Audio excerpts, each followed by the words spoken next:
Om Sadashivasamarambham Shankaracharya Madhyamam Asmadacharya Paryantam Vande Guru Paramparam. Om. Good. Please be seated.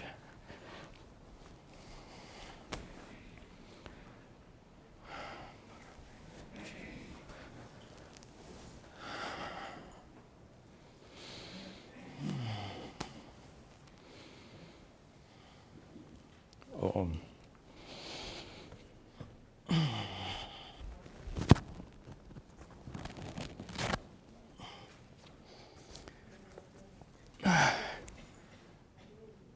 Is there a... Shall we begin our class?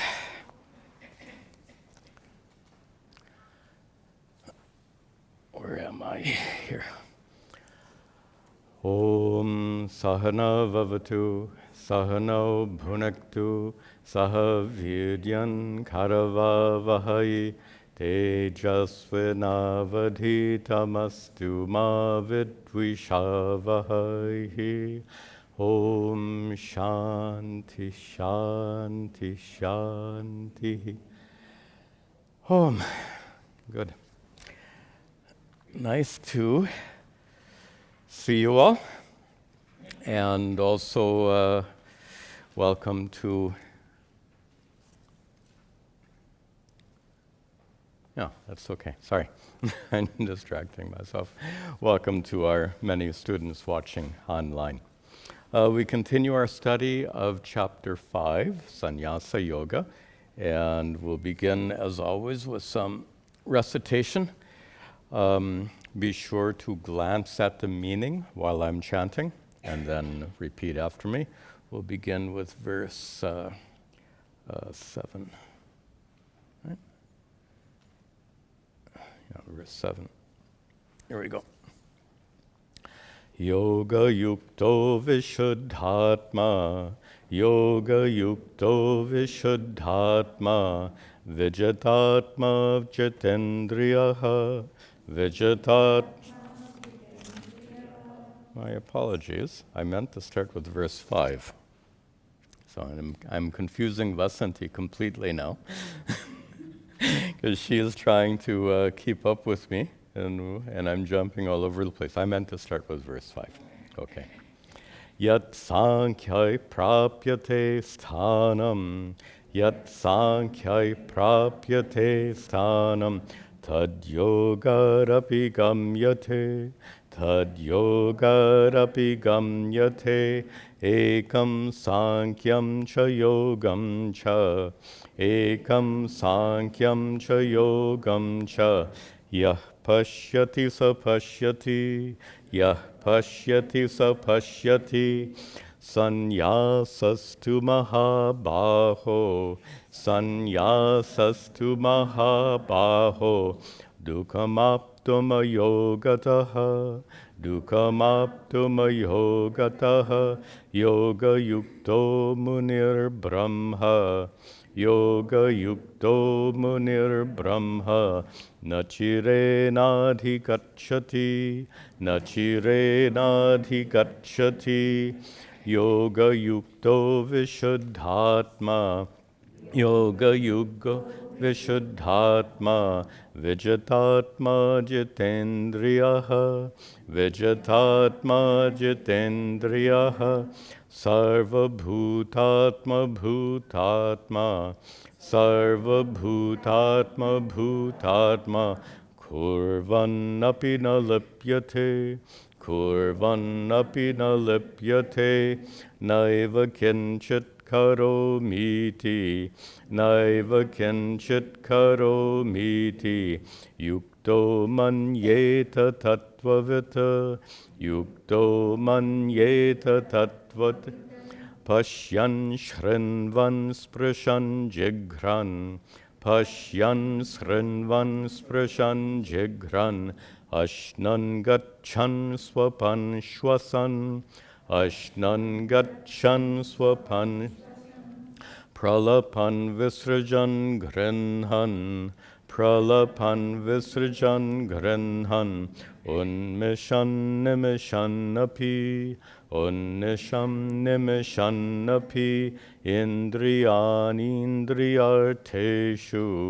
indriyanindriyarteshu vartantahiti dharayan brahmanyadhaya karmani sangam tyaktva karoti yaha lipyate nasapapena padmapatramivambasa. You recognize that nice metaphor at the end there. We are going to pick up the thread where we left off, which is on verse 7. All right. You'll remember our topic of the chapter, which we started just last week, sannyasa. But then our further discussion, we saw that there are actually, let's get that board up. Yeah. We discussed in our last class 5 different kinds of sannyasa. So this topic is on? Pardon? Volume is. My microphone is cutting in and out. I don't, do you hear it? No? Yes? 2 people say yes. Everyone else says no. I don't know how to interpret that. We'll continue and see how it goes. Sounds okay to me? Okay. Let's just go through this very quickly. So sannyasa means renunciation, but here we have 5 different kinds of renunciation, and karma sannyasa. Specifically, karma sannyasa means renunciation of karma, action. So how shall we interpret sannyasa? 5 different ways. One is renunciation of karma means don't do anything, just remain inactive. Of course, that's not part of our discussion at all. The second is a very common interpretation of sannyasa, someone who undergoes rituals and renounces worldly life and takes to the life of a Hindu monk, a sannyasi. That's the second kind of sannyasa, that of a lifestyle. The third and fourth are actually perspectives of karma yoga, because to practice karma yoga, you have to renounce karma in a manner of speaking. And the third way, you renounce karma in the sense of you discover that no amount of action will result in perfect peace and contentment. That recognition brings about a dramatic shift in your thinking, right? That dramatic shift of thinking is a kind of renunciation, because you're no longer driven to use effort for the sake of gaining perfect peace and contentment. It's a kind of renunciation, a mental renunciation, which is part of karma yoga. And the fourth is another aspect of karma yoga. Karma yoga, as you remember, has many aspects. And this fourth aspect is when you recognize that you are in control of your actions, you are not in control of the results. The results are not in your hands, the results are in Ishvara's hands. That recognition is another kind of mental renunciation. You are renouncing the results by admitting that you're not in control of the results. The results are not in your hands. That's the fourth kind of sannyasa. And then the fifth kind of sannyasa is actually due to enlightenment. When you gain enlightenment, you recognize your true nature as Satchidananda Atma, pure consciousness. The consciousness I always pause here because consciousness becomes abstract. When we use the word consciousness, we're talking about the consciousness present in your experience right now, the consciousness by which you know what's going on inside your mind, the consciousness by which you know what's going on around you. Well, that consciousness isn't involved in action. Your body is involved in action, your mind is involved in action. We'll see this much more in today's class. But consciousness just shines like the light or like the sun, and we'll see all of this in much more detail, because it's the fifth kind of sannyasa that most of chapter 5 is devoted to. A sannyasa which is the recognition of your true nature as a non-doer of action. I know non-doer is not exactly proper English, but you follow the meaning.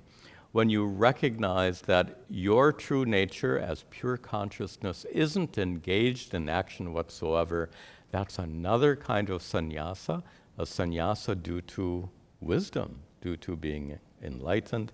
And that really is what we'll be discussing today, starting with verse 7. Yoga yukto vishuddhatma, yoga yukto vishuddhatma, vijitatma jitendriyaha, vijitatma jitendriyaha, sarva bhutatma bhutatma, sarva bhutatma bhutatma, kurvannapi na lipyate, kurvannapi na lipyate. This verse has two very distinct parts. The first half is karma yoga, second half is enlightenment, which comes as a result of karma yoga. So let's look at the first part. So the first half of the verse describes the true karma yogi, the sincere karma yogi, one who is yoga yuktaha. Here, yukta has many meanings. Here in the sense of committed. The one who is committed to yoga, karma yoga, or here, my translation here is actually good, matured. Yukta can also be matured. One who has gained maturity through the practice of karma yoga. One who is vishuddha atma. And here atma cannot mean consciousness, because vishuddha means pure, and atma is always pure. So here we're talking about one who's practicing karma yoga and gains purity. Atma doesn't gain purity. Atma doesn't become pure. What becomes pure, of course, is your mind. So please note that the word Atma in the Bhagavad Gita, perhaps in, I'm just guessing, a dozen places, the word Atma means mind. In at least one or two places, the word Atma means body. Be ready for that. Atma just means self in a general sense. But by self, you can refer to your body. By self, you can refer to your mind. So be ready for different meanings. So here, Vishuddhatma is one whose mind has become Vishuddha, purified. And purified specifically in the sense of karma yoga, which means Vishuddha, completely purified. Purified means to be free from impurity. What impurities? Many of you can answer that question. What are the two primary impurities that you become cleansed of through the practice of karma yoga? You know the answer to it. It is raga and dvesha. Raga, the compulsion to chase after what you want. Dvesha, the compulsion to run away from what you don't want. Through the practice of karma yoga, you are cleansed of those two impurities, those two compulsions. The karma yogi is also vijitatma, one whose atma is vijita, conquered. Well, here again, you don't conquer Satchidananda Atma. Atma here must also mean mind. So vijitatma, one whose mind is conquered, means one whose mind is under control. It's just curious to note that sometimes your mind makes a decision before you even know it. You know how that happens, right?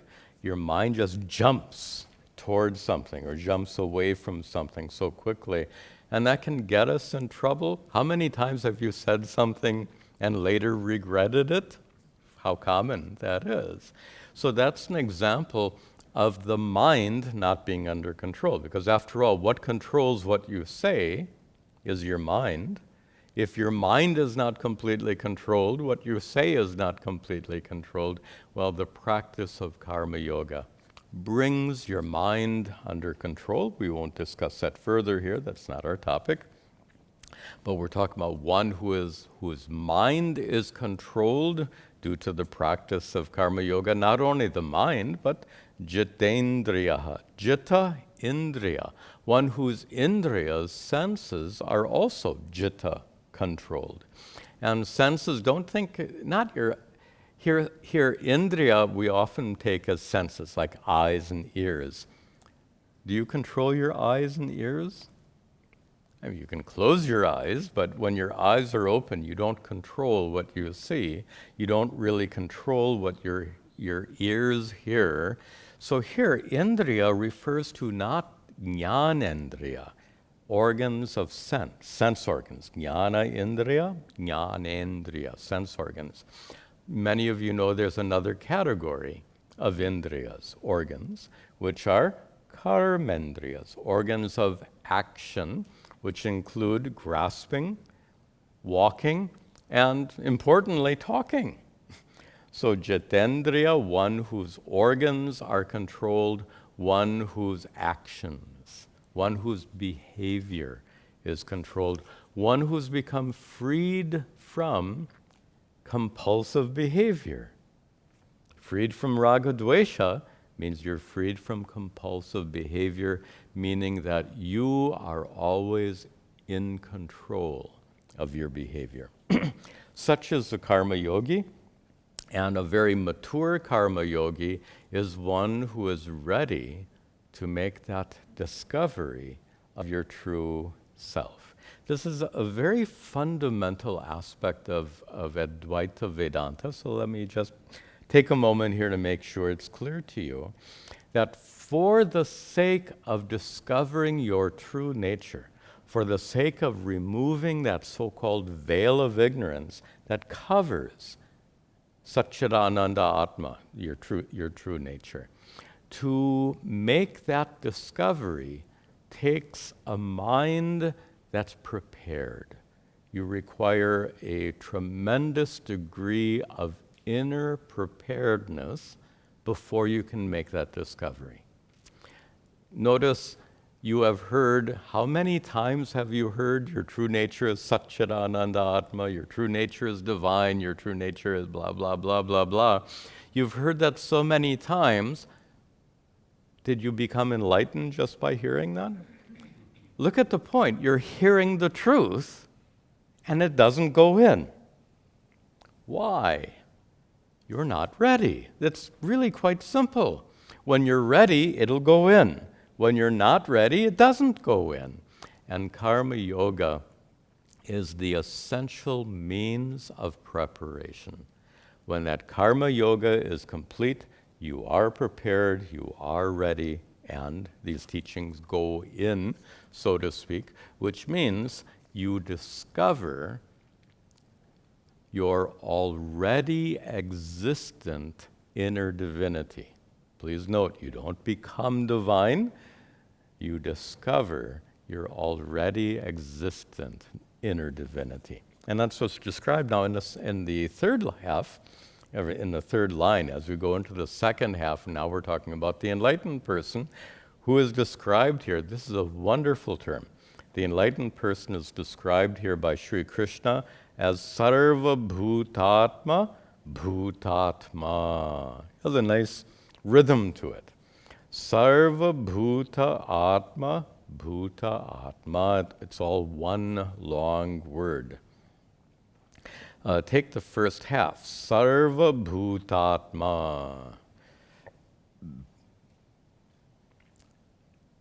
and these long words have to be broken correctly. So Sarva Bhuta Atma, the first half.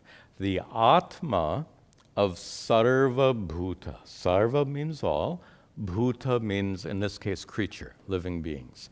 Sarva Bhuta, all living beings. Atma. The Atma, the self of all living beings. Now here we need some little bit of Vedanta. Not a little bit, we need a lot of Vedanta here. From our discussions way back in chapter 2, you'll remember that we discussed really at great length that your consciousness is not yours. It's not your personal possession. We discussed at great length how your consciousness is not stuck inside your head because your consciousness has no dimensions. Remember this discussion? When I asked you long ago, how tall is your consciousness? How wide is your consciousness? And very quickly we determined that consciousness has no dimension. That which is we need a little logic here. If consciousness has no dimension, how big is it? Easy to understand, right? It's pure logic, but you can see the importance of it. That which is dimensionless is necessarily all pervasive. So your consciousness is not stuck inside your head. Your consciousness actually pervades the cosmos. And now we've got the second problem. I'm just reviewing very quickly the arguments we discussed back in chapter 2. So if your consciousness is all pervasive and my consciousness is all pervasive, how do you handle that? One consciousness would limit the other, so you cannot have two all-pervasive consciousnesses. The reasoning goes like this. The universe is full of one all-pervasive space. If there were a second space, the first space would be limited by the second. You follow the reasoning? We need this much reasoning to follow this. So it's not possible to have two all-pervasive entities. One would limit the other. So therefore, we understand that consciousness is not only all-pervasive, consciousness is one. In North India, you've heard it said, Ek hi Atma hai. Atma is one. And this is the reasoning for it. One all-pervasive consciousness can only be one. Therefore, it is the same consciousness present in your mind, is the same consciousness present in my mind, is the same consciousness present in the minds of all beings. That's what it says, Sarva Bhuta Atma. The Atma, the consciousness of Sarva Bhuta, of all beings, of all creatures. The metaphor we've used before, and it's a beautiful metaphor. There are, I don't know, almost 100, say there are 100 people here. Imagine being outside with 100 pots of water. 100 pots of water, all reflecting the sun. If you look into a pot, you see the sun reflected. You look into a second pot, you look into any of the 100 pots of water, you see the sun reflected in that pot. This is our standard metaphor, very beautiful and helpful metaphor.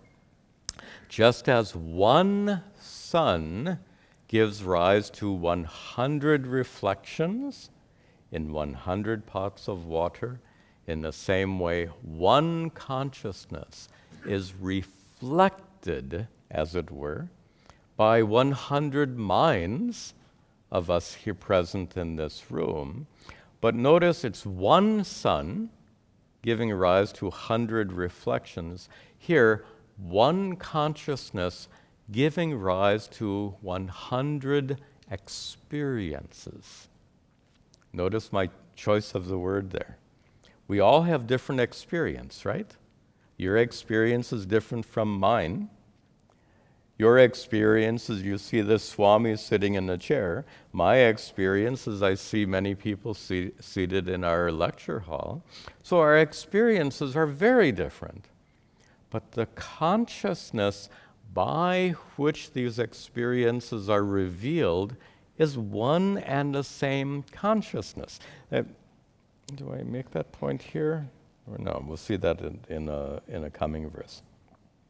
So, one sun, many reflections, one consciousness, many sentient beings having different experiences.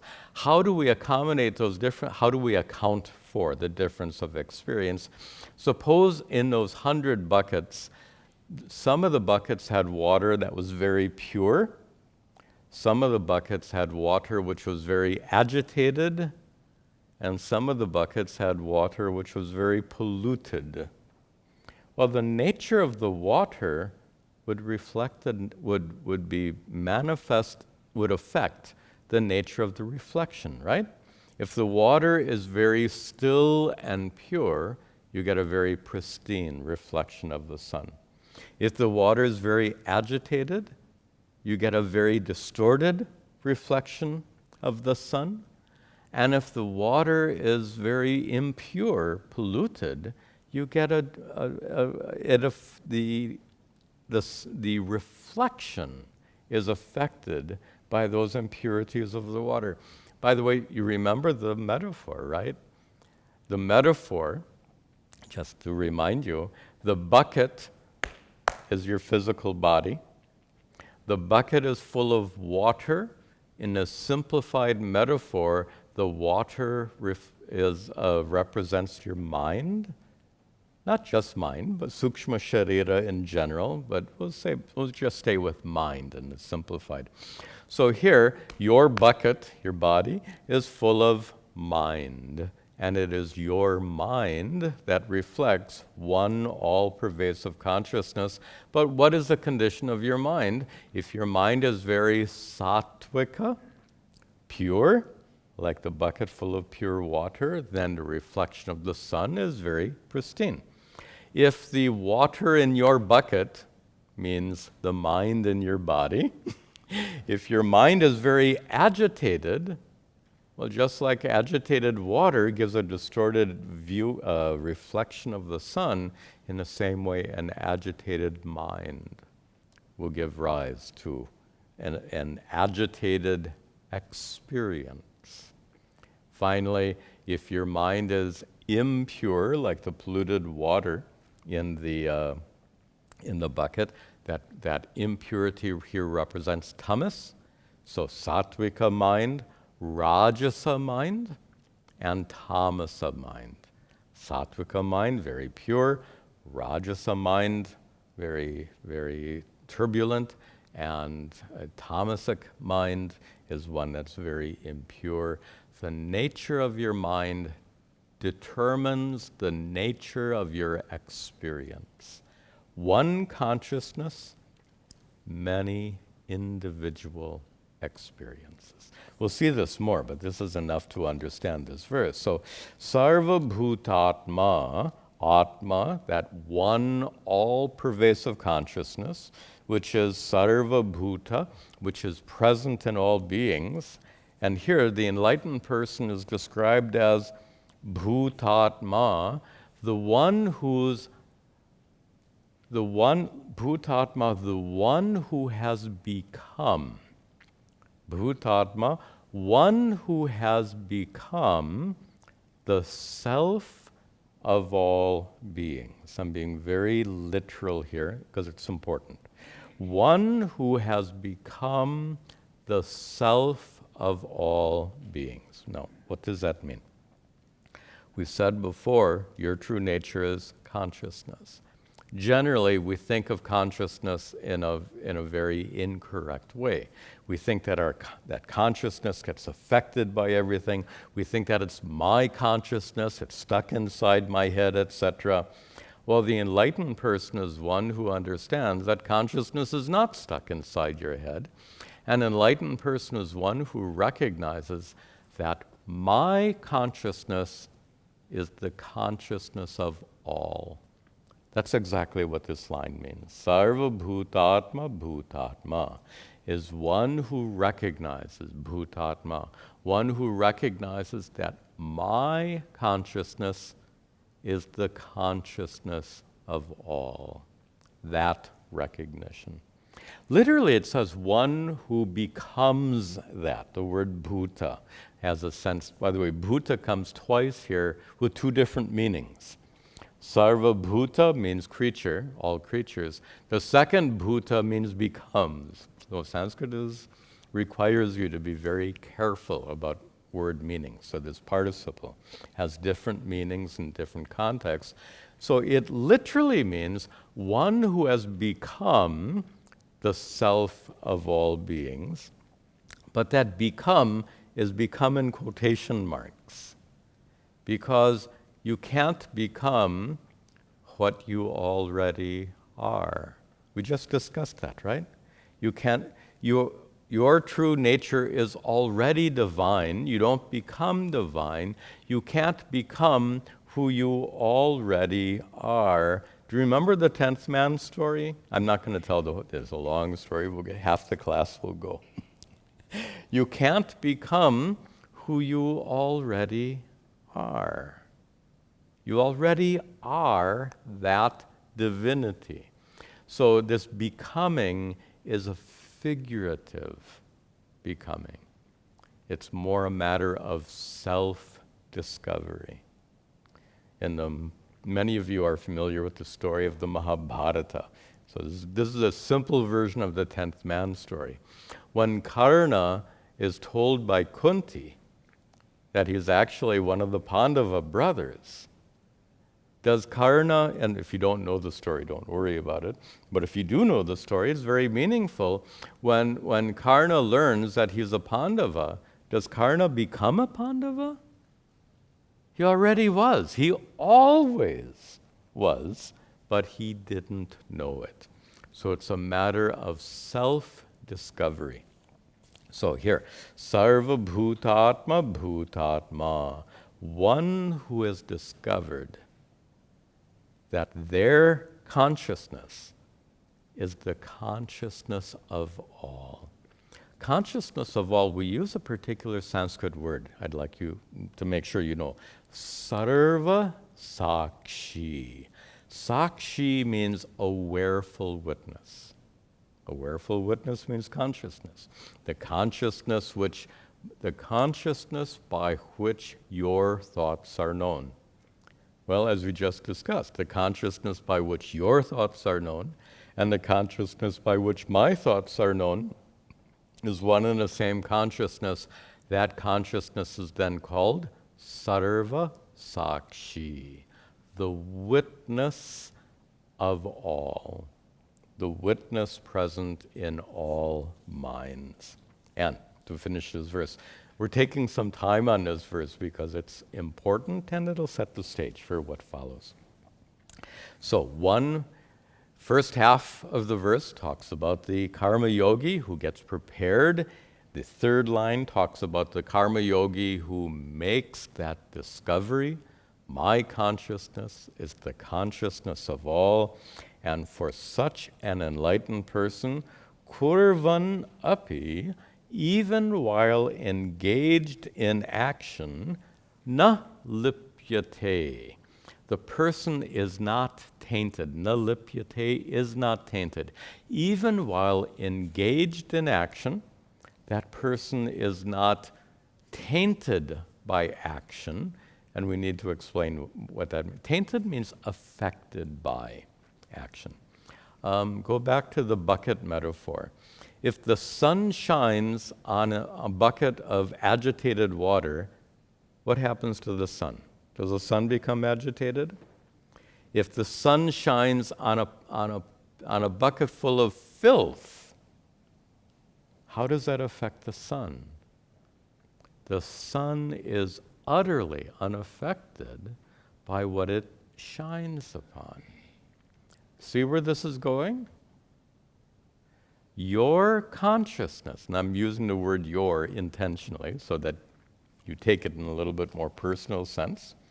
The consciousness by which you know what's happening right now, that consciousness is not affected by what happens in your mind. I'm going to say that again. Just like the sun is not affected by the water it shines on, in the same way, your consciousness is utterly unaffected by whatever it reveals in your mind. The consequences of that teaching is incredible. Think of this. When your mind becomes sad, how does it affect you, the consciousness who knows the presence of sadness? See this? When your mind becomes agitated, how does that affect you, the consciousness by whom the agitation is known? Stay with the sun metaphor. The sun is utterly unaffected by what it illumines. Your consciousness is utterly unaffected by the condition of your mind. If you get this, this is the key to tremendous inner freedom. So often we feel victimized by the conditions of our minds. And let me give a personal example. For various reasons, on some nights, I get very poor quality sleep. And when you have very poor quality sleep, you wake up in the morning feeling, I'll speak for myself. When I have very poor quality sleep, I wake up in the morning feeling like I haven't slept at all. I've been in bed for 7 or 8 hours, but I wake up feeling awful, feeling tired, feeling dull, feeling not good. You get the point. Well, what can I do for that? I mean, whatever can be done, I'm doing.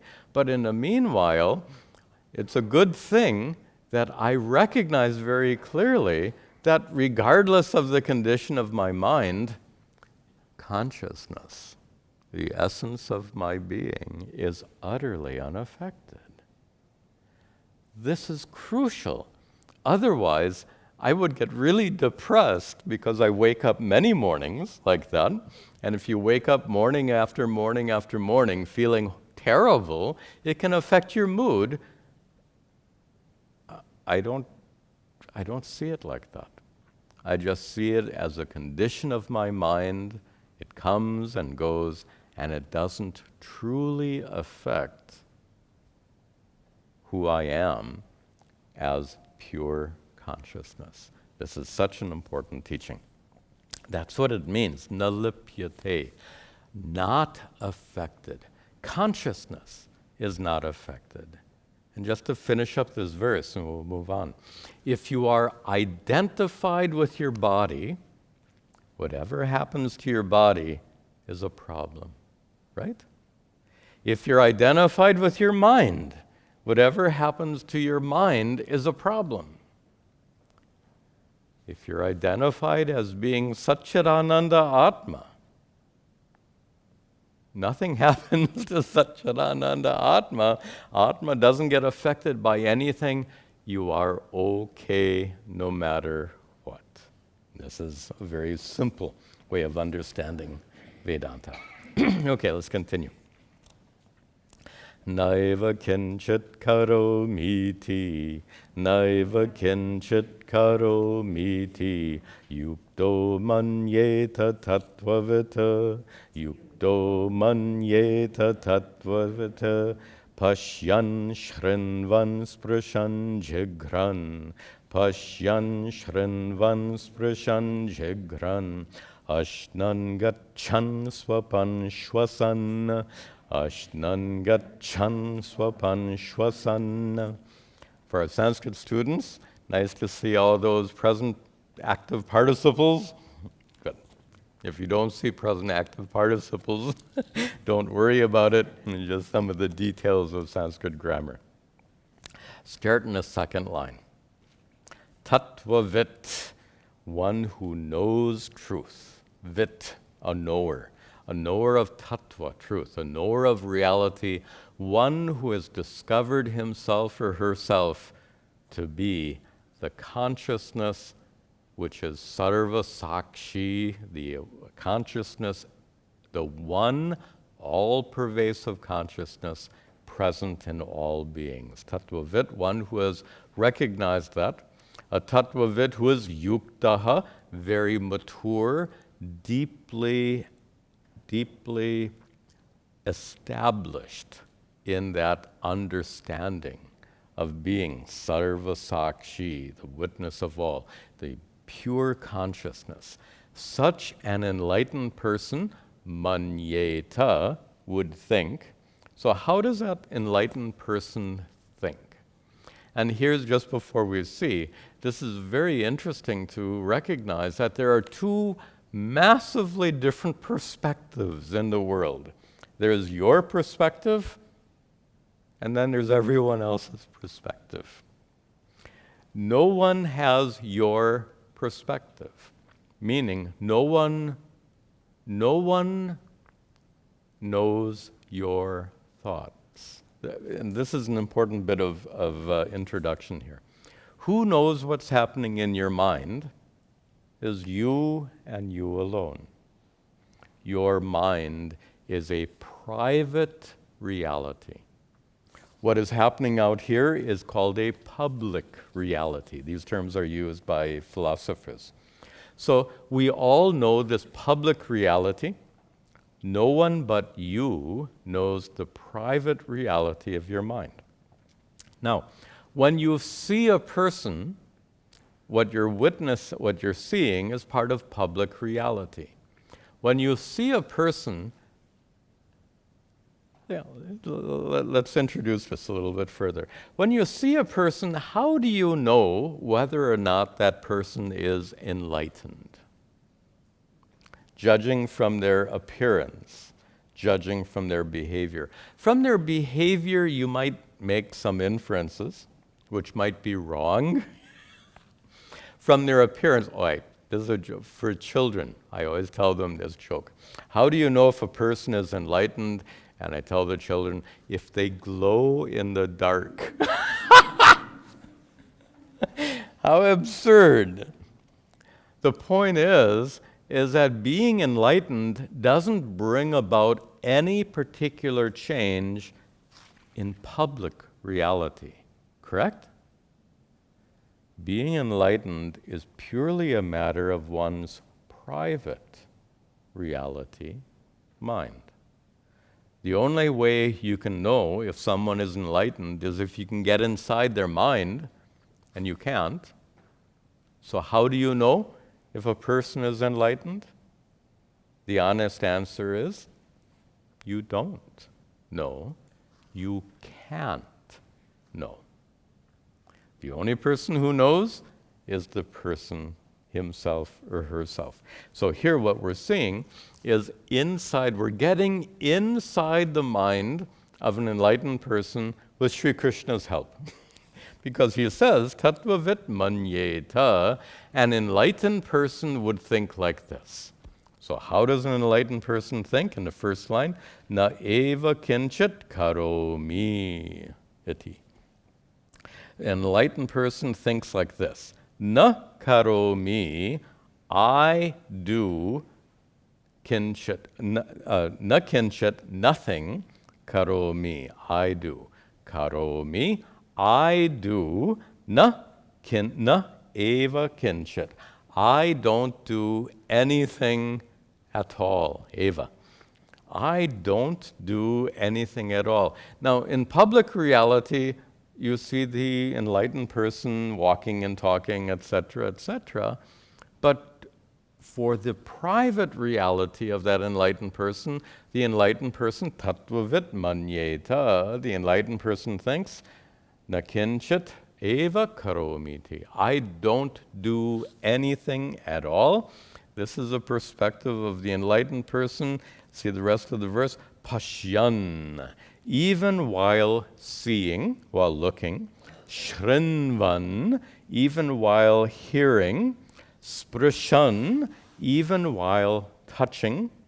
Jigran, even while smelling. These are all engagements with the world. Ashnan, even while eating. Gachan, even while walking. Swapan, even while sleeping. Shwasan, even while breathing. So while engaged, while being engaged in all these ordinary worldly activities, what is the enlightened person's perspective? Na kinchideva, naiva kinchit karomi. I don't do anything at all. How can the enlightened person say that? Because the enlightened person is not identified with the body. The body is definitely engaged in action. The enlightened person is not identified with the mind. The mind is definitely engaged in activity. The enlightened person is identified as being consciousness. Pure, unchanging consciousness. That one all-pervasive consciousness. With this identification, when the enlightened person can recognize, I am pure consciousness, with that understanding, then definitely the enlightened person can think, Naiva kinchit karomi, I don't do anything at all. He continues. So even while walking and talking and sleeping and breathing, he continues, Pralapan visrajan grinhan, Pralapan visrajan grinhan, unmishan nimishan api, Unnishan nimishan api indriyan indriyarteshu indriyan indriyarteshu vartantahiti dharayan vartantahiti dharayan. So, pralapan, even while talking, even while, I have to be very honest with you. I'm not talking. I'm not talking. You see a human being talking. Absolutely. Is this body engaged in a process of talking? Absolutely. Is this mind and intellect engaged in a process of talking? Certainly. All of the vocal apparatus. In fact, it takes a lot of work to teach like this. This kind of extemporaneous teaching requires a lot of alertness. There's a lot going on inside here. A lot going on inside here, all of which is known to me.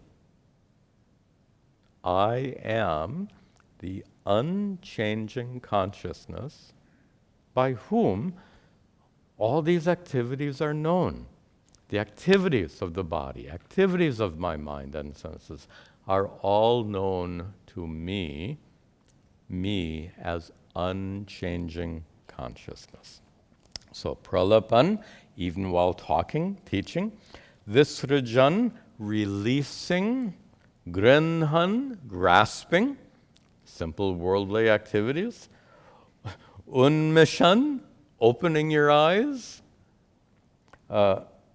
Nimishan, closing your eyes. All of these activities all take place done by the body, mind, senses, etc.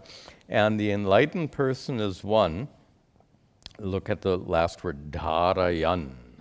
The enlightened person is one who understands, one who ascertains. Ascertains what?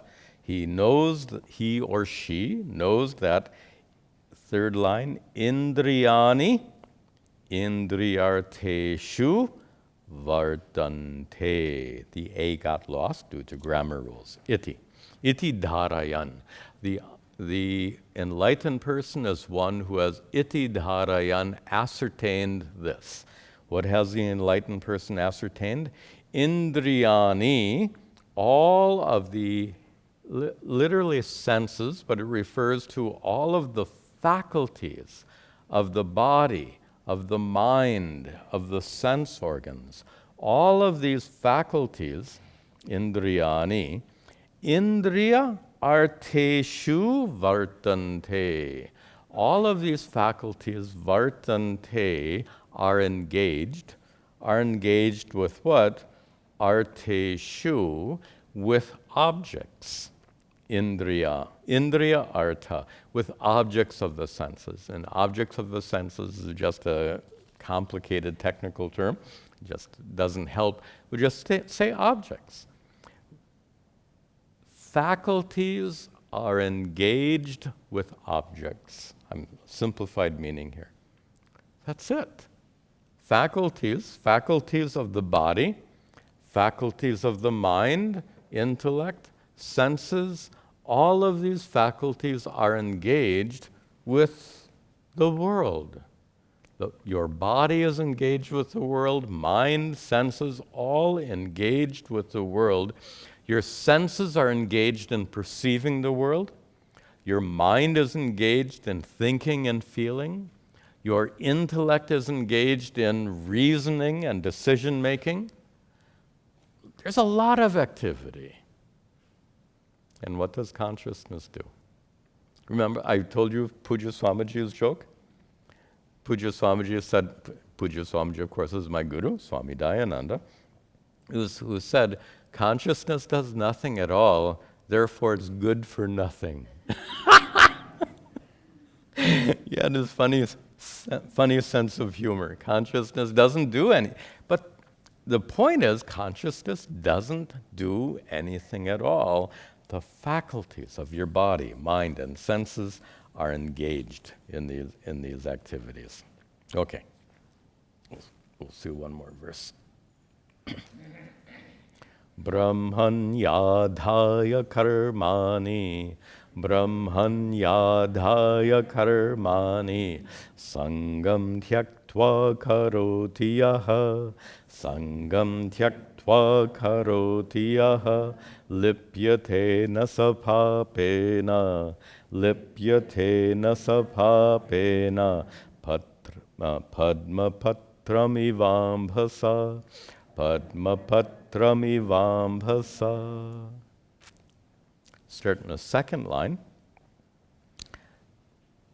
Sangam tyaktva karoti yaha. Yaha, one who, karoti, is engaged in action. Sangam tyaktva, without attachment. So we're talking about an enlightened person here. An unenlightened person has attachment. Remember our definition of attachment. Emotional dependence. When you think your well-being depends on getting something, raga. When you think your well-being depends on getting away from something, dvesha, that is attachment. Emotional dependence. So here the enlightened person, obviously, sangam tyaktva, is beyond such attachment. Yaha karoti, the enlightened person who karoti does what? Go up to the first line, karmani, actions. The enlightened person who is engaged in action, from whose perspective are we talking now? An enlightened person is engaged in action. Is that from the standpoint of public reality or private reality? You see the distinction? From the public reality, from the standpoint of us looking at the enlightened person, we see the enlightened person is engaged in action. from the standpoint of private reality, the enlightened person says, Naiva kinchit karomiti. I don't do anything at all. So here, from the standpoint of public reality, yaha karoti, that enlightened person who is karmani karoti, who is engaged in action. But now here's a key word. Engaged in actions, how? Brahmani adhaya. Adhaya, having placed, I'll be literal first. Adhaya, having placed those actions where Brahmani. Brahman is absolute reality. Brahmani, placing those actions in reality is a very literal definition, a literal translation, but the idea is attributing those actions to Brahman in loose language, attributing those actions to the universe, attributing those actions to Ishvara. Remember, the universe is non-separate from Ishvara in our understanding. This is not our topic. I don't want to get into a long discussion here. But to attribute actions to Ishvara, to attribute actions to the world, means this body, this mind, these senses, these faculties, belong to whom? It's a funny question. To whom do these faculties belong? Now, you can't really say they belong to consciousness, right? The pot and the water, does the pot and water belong to the sun? This is our metaphor.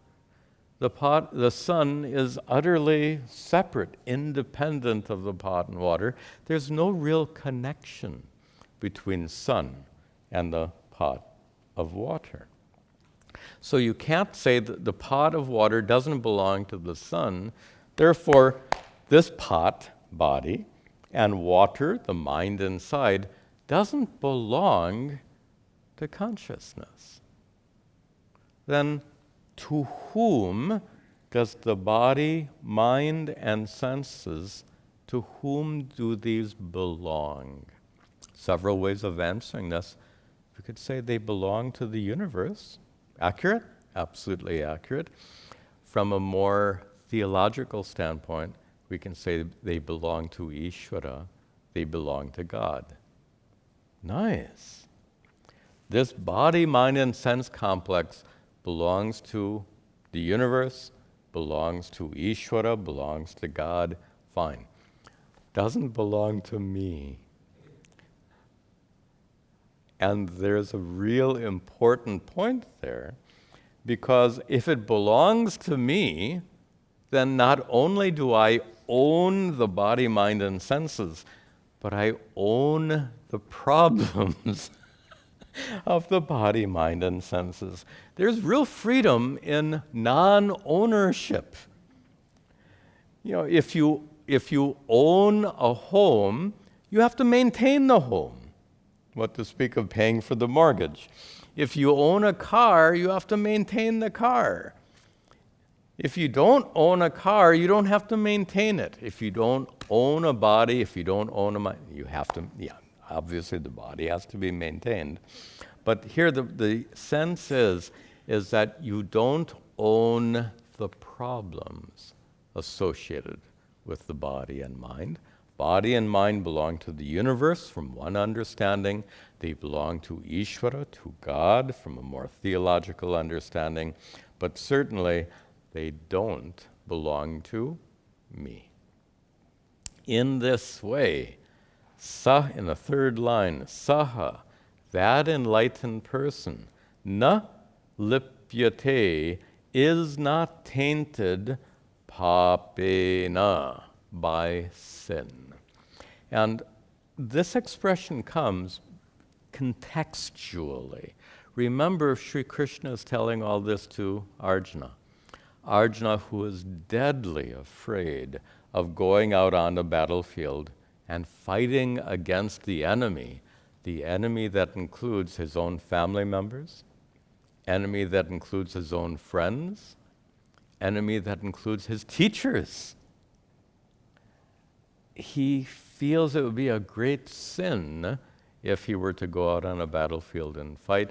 But here Sri Krishna assures Arjuna, na lipyate papena, you won't be affected by those actions. Is the sun affected when it shines on the bucket of water? That's the point.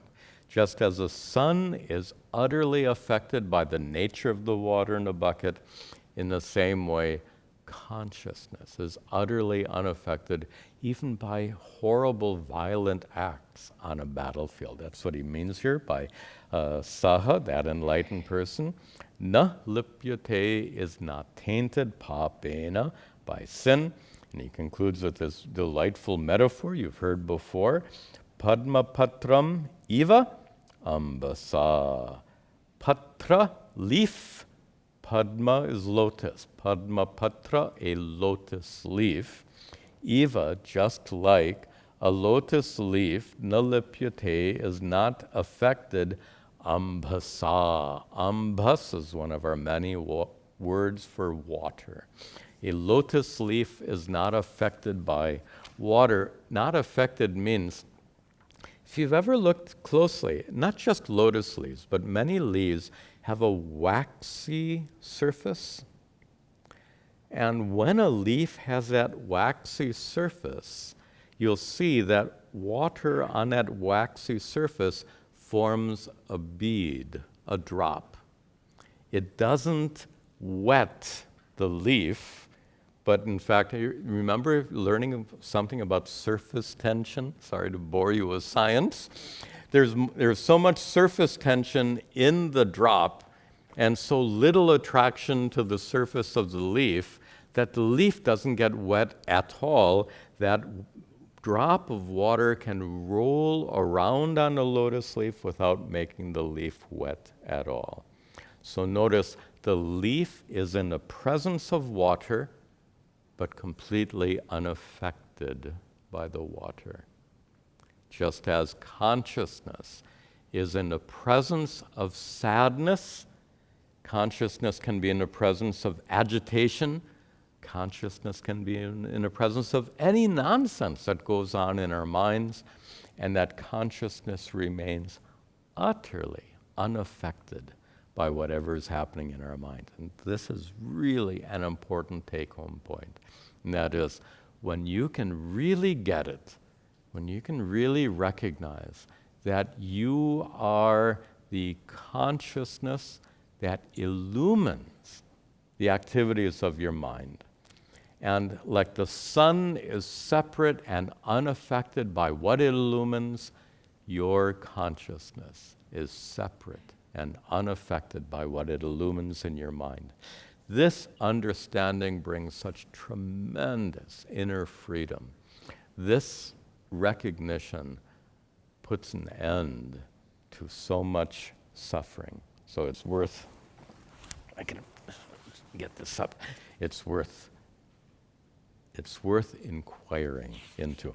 Listen, there's more to be said on this verse, but I think we'll save that for the next class. There's another way of looking at this verse. We'll save that for our next class. I'll just make a couple of announcements here at the end of our class today. I'll remind you that we have satsang, question-answer session tomorrow at 6 p.m. Please come and join us. This coming Thursday, we're celebrating, this coming Thursday is Deepavali. And to you and your families, I wish you all a very happy Deepavali.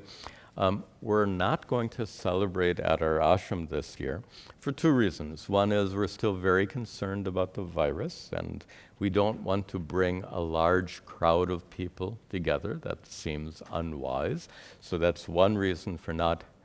Microphone? Yeah, this is working, right? Yeah. So one reason for not having a Deepavali celebration. The other reason is, quite frankly, we don't have enough volunteers right now. After being shut down for a year and a half, we've lost many of our regular volunteers. We still have a number who are really helping a lot, and we're very grateful for those volunteers. But as you know, we don't have a paid staff. All of the routine work around here gets done by volunteers.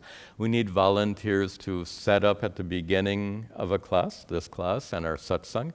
We need volunteers to help close up at the end of classes. We need volunteers to help with some light cleaning. So if you're available to volunteer and help out, that would help us a lot. And you can talk to Vasanti or send her an email. Vasanti is my assistant, and she coordinates all of these volunteer activities. Good, thank you. All right, we'll conclude with our prayers.